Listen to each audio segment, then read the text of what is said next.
I'm going to show you why my comment is not showing on YouTube. First, locate the YouTube app on your mobile phone. Here, hold on to the app for a few seconds and it will show you a menu bar. Next, tap on App Info and you will see the Force Stop option. Following that, tap on it to force stop the app.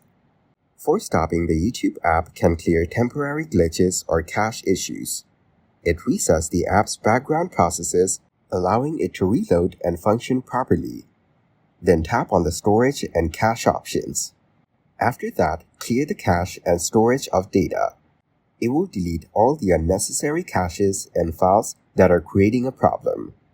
Next, go to the Google Play Store app on your mobile phone. Search for the YouTube app in the given search bar. Now update the YouTube app to use its latest version.